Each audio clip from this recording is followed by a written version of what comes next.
Hey guys, Tyler here, and for another video that I've been doing for my podcast series. And this was coaching topics and some of the things that I took from the videos and just kind of extending, my opinions on some of the extra stuff. And this last month, I got the chance to talk to Lieutenant General Michael Ferriter, and it was a big deal for me. It was pretty cool. Just great stories from someone who not only has accomplished a lot in his career in the military, but just his overall influence on a lot of the modern combatives, and just some of the things that we talked about were so like kind of not just like inspiring to me, but they give me like a lot of like good ideas and things too. And to know also that I'm moving, in the right direction, to feel like some of the things that we're doing in our jiu-jitsu academy, or some of the things that we're doing within the community, they're right in line with something that, a general in the military is like, yeah, this is the reason why I want veterans doing jiu-jitsu. It's because of the same reasons that we want kids to do jujitsu. And the general and me, sat down and had a great conversation where um, we're just going to keep kind of pushing the why of why we do things.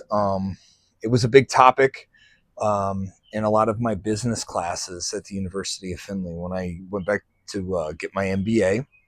And they would tell you that in business, you don't tell them what you do, you tell them why you do it. And that's something that, like, business wise, you would, when somebody is going to reach out to buy something, like a shirt, they want something, there's a need. And so something like in jiu-jitsu, they might have that need, but they don't know necessarily that, like, oh yeah, I do want that thing too. The general was talking about like wanting to get veterans into jujitsu for the sense of brotherhood and community. And it's real easy to understand when we're talking from a military perspective how someone could be, like we mentioned, examples of sitting in and having lunch with a friend each day, and then going back into civilian life and not having that friend to sit and eat lunch with each day. I mean, it's an easy thing to pick up on, where like something like jujitsu, where you get to go see your friend and literally get to choke him. You get to learn jujitsu together too. That's another thing that's nice. Me and my wife, for instance, like when she got to do jujitsu, it was really fun because this is my friend, as well as my wife, and now we have something in common, and there's a sense of connectiveness, that I'm saying that I got with my wife, would the same thing as like where I'm saying that you grow a friendship or a bond, or in military terms, like a brotherhood with someone that's going to war with you and someone that's going to battle with you. And I think if you're looking at something like Brazilian Jiu Jitsu in the framework of like, oh, this is good for exercise and this is good for like learning how to fight, or this is for self-defense, it's like, cool, yes, I will say that all of those things are going to be true. But if you, it's like, to make my point on this, it's more like saying that Jimi Hendrix was just smacking a piece of plastic against a piece of metal, and it's like, whatever, he's just smacking metal, whatever. It's really minimizing the real impact that Brazilian Jiu Jitsu will probably have on your life. And not to say that in the chance of an altercation, the that you will know how to handle yourself better, and you're going to know that move or this move.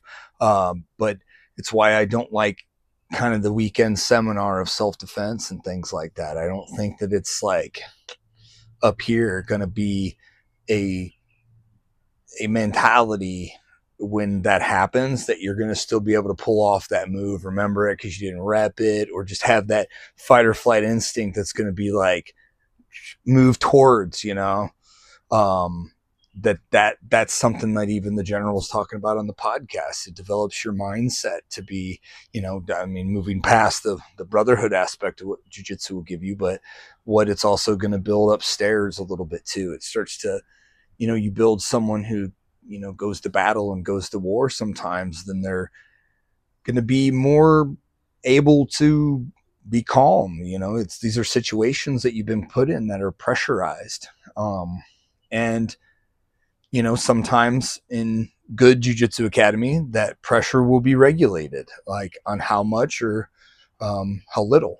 And I think that's our continued job as jiu-jitsu academy owners, not to stray from my original point of what jiu-jitsu could bring, but to give you a challenge, is like us to wrap it up, is to kind of say, this is what jiu-jitsu is doing for you right now. It's building these challenges for you to try to overcome, and you're in an atmosphere where failure is not only okay, I mean, not only it should be accepted, that's the probably the ego part of the jiu-jitsu equation, but also it should be expected.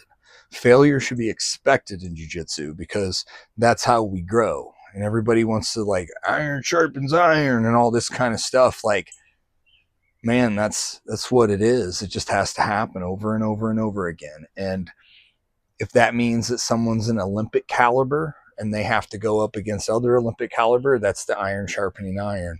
But sometimes it's, I got a 50-year-old guy that wants to get on the mats 3 or 4 times a week. And if he does, and he gets that activity in, hey, now he's learning, now he's growing. Different level than that Olympic person was in, but he's meeting the challenges that he needs to meet to grow and to, get better at jiu-jitsu, or to get better at his fitness levels. Or, as I say it too, when you grow with jiu-jitsu, there's that the placebo effect that happens, where you're like, well, I got to get to bed, I got to eat better, or I'm not going to recover, and am I going to be able to train hard the next day? And then Steve's going to whoop my ass or whatever.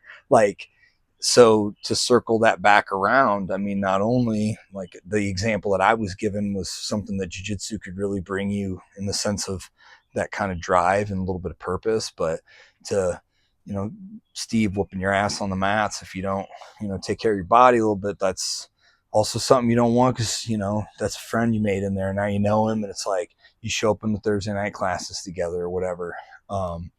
It's some of the things where it can give you a sense of community as well, where we're also trying to build bridges with a lot of different academies. We just had our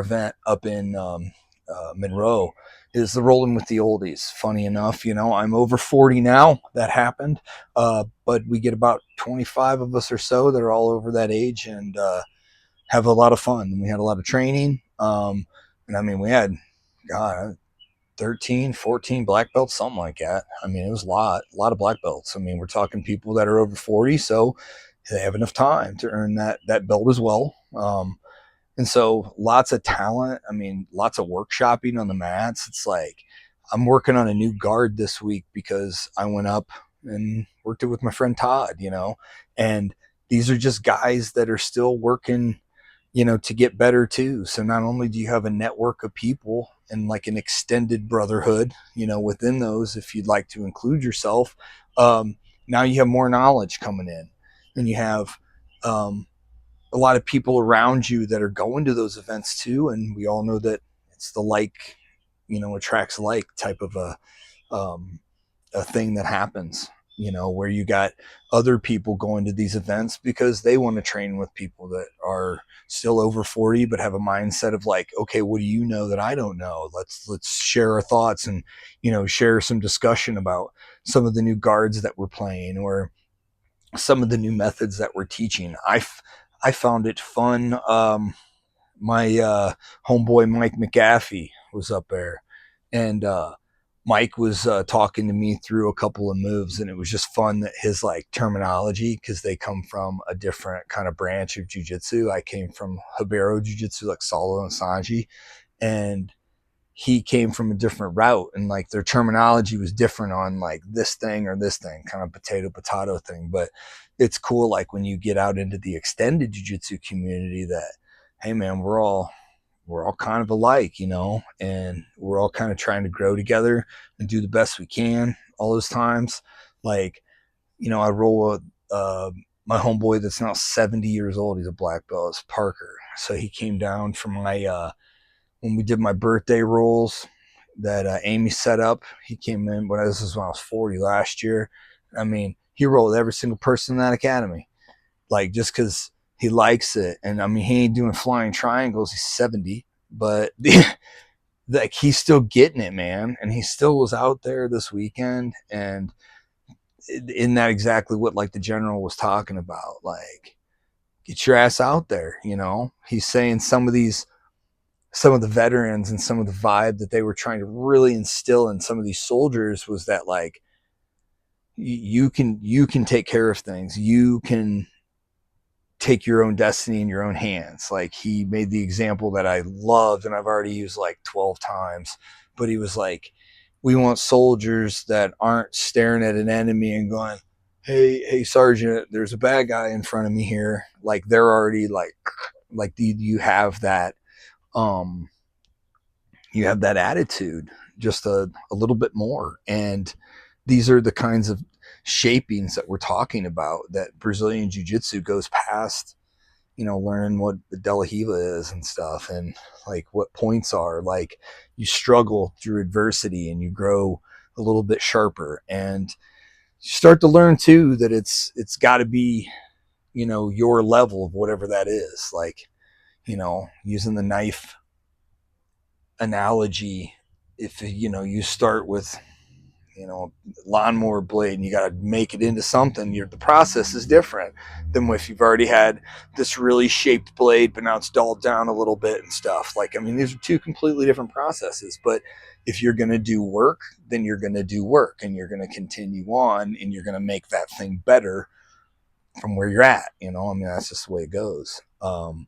Which also, to my last point, wrapping up this video on the reasons we do jiu-jitsu, and learning them and finding them a little bit more, and the ones doing jiu-jitsu right now, understanding that there's more stuff to it. Because I notice a lot of the guys, once they do it for a little bit and they get they get smashed in the academy, and they get they feel like they're the nail, to use Coach Todd's analogy, the hammer and the nail. You feel like you're being the nail too much. You're like, dude, why am I doing this? Like, dude, like, I get it. Like, it doesn't feel good to be the nail a whole bunch, but if you stick in there, like, you start toughening up, and now you're a more sturdy nail. Now you start, your defense is so good that you notice, like, wow, okay, now I can start being a little bit of the hammer here too. Like, that's just kind of the natural process that happens, unless, you're like homeboy Mike Carpenter that wrestled for Michigan. They came into Nogi, like, yeah, of course he's going to be a little bit ahead of like everybody else, but sorry, it's just like the analogy with the knives. If you're a normie person that didn't have an athletic background and you start in jiu-jitsu, well, go do your best, like, grow. In another Coach Todd analogy, you got to go win your gold medal. It's different from where other people are, and that's just the way the world works here too.